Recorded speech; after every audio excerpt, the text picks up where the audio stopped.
Hello, നമുക്കിന്നൊരു വറുത്തരച്ച മത്തിക്കറി ഉണ്ടാക്കിയാലോ? ഇന്ന് കുറച്ച് മത്തി കിട്ടിയായിരുന്നേ. അപ്പം ഞാൻ വിചാരിച്ചു ഇന്ന് മത്തിക്കറി ഉണ്ടാക്കാം. അപ്പം നിങ്ങളെ കൂടെ അത് കാണിക്കാം എങ്ങനെ ഉണ്ടാക്കുന്നതെന്ന്.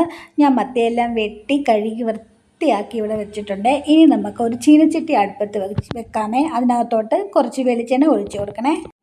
ഈ വെളിച്ചെണ്ണ ഒന്ന് ചൂടായി വന്നതിന് ശേഷം നമുക്ക് ഒരു കഷ്ണം ഇഞ്ചി ചെറുതായിട്ട് അരിഞ്ഞത് ഇതിനകത്തോട്ട് ഇട്ട് കൊടുക്കാമേ.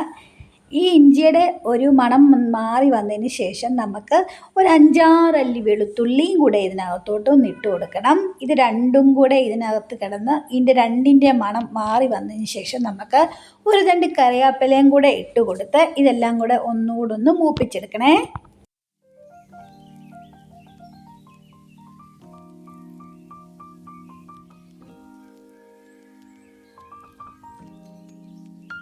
അപ്പം വേണ്ടി ഇത് മൂന്നും കൂടെ ഒന്ന് വഴണ്ട് വന്നിട്ടുണ്ട്. ഇനി നമുക്ക് ഇതിനകത്തോട്ട് ഒരു 1/4 ടീസ്പൂണ് മഞ്ഞൾപ്പൊടിയാണ് ഇട്ട് കൊടുക്കേണ്ടത്. നമ്മൾ മഞ്ഞൾപ്പൊടി ഇട്ട് കൊടുത്തതിന് ശേഷം ഇത് നമുക്ക് മഞ്ഞൾപ്പൊടിയുടെ ഒന്ന് മണം മാറി വന്നതിന് ശേഷം നമുക്ക് ഒരു 1/2 ടീസ്പൂണ് മല്ലിപ്പൊടി ഇട്ട് കൊടുക്കണം. അതോടൊന്ന് മൂത്ത് വന്നതിന് ശേഷം നമുക്ക് ഞാൻ എരിവുള്ള മുളക് പൊടിയാണ് എടുക്കുന്നത്. എരിവുള്ള മുളക് പൊടിയായിരുന്നു ഞാൻ 1 സ്പൂണാണ് ഇടുന്നത്. നിങ്ങളുടെ എരിവിനനുസരിച്ചുള്ള മുളക് പൊടി നിങ്ങൾ ഇട്ട് കൊടുക്കണേ. ഇത് ഇത്രയും കൂടെ ഒന്ന് മൂത്ത് വന്നതിന് ശേഷം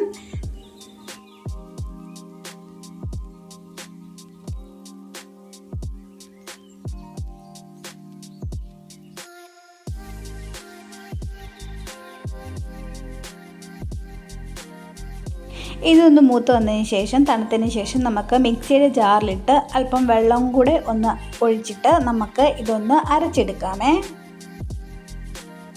ഈ അരപ്പ് നല്ലോണം അരഞ്ഞു വന്നിട്ടുണ്ട്. ഇനി ഈ അരപ്പ് നമ്മുടെ ഈ മത്തിക്കകത്തോട്ടൊന്ന് ഒഴിച്ചു കൊടുക്കണം.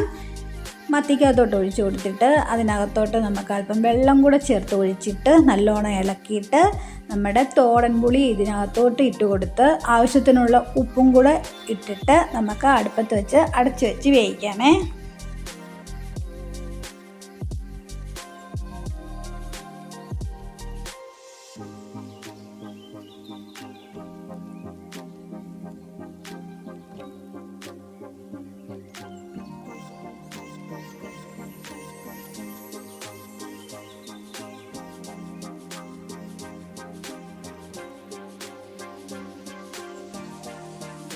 ദാണ്ട് തിളച്ച് വന്നിട്ടുണ്ട്. തിളച്ച് വന്നപ്പോൾ നമുക്കിതൊന്ന് എടുത്തൊന്ന് ചുറ്റിച്ച് കൊടുക്കണേ. നമ്മൾ സ്പൂണ് വെച്ചൊന്നും ഇളക്കരുത്, കാരണം മീൻ പൊടിഞ്ഞു പോകും. നമുക്കല്ലാതെ ഒന്ന് ചുറ്റിച്ചിട്ട് നമുക്കിതിൻ്റെ വെള്ളം ഒന്ന് പറ്റുന്നിടം വരെ വെയിറ്റ് ചെയ്യാം.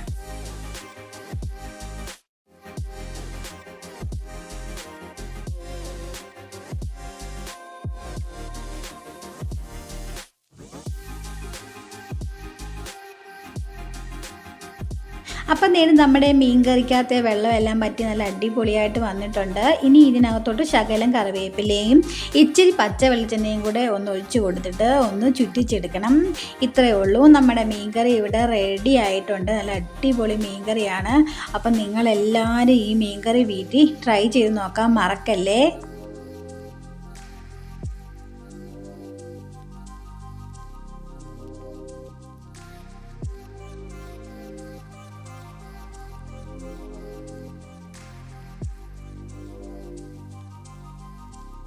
അപ്പം നമ്മുടെ മീൻകറി ഇവിടെ റെഡി ആയിട്ടുണ്ട്. കപ്പയുടെ കൂടെ ഒക്കെ കഴിക്കാൻ അടിപൊളി മീൻകറിയാണ്. അപ്പോൾ ഈ വീഡിയോ ഇഷ്ടപ്പെട്ടാൽ ലൈക്ക് ചെയ്യണം, ഷെയർ ചെയ്യണം, സബ്സ്ക്രൈബ് ചെയ്യണം.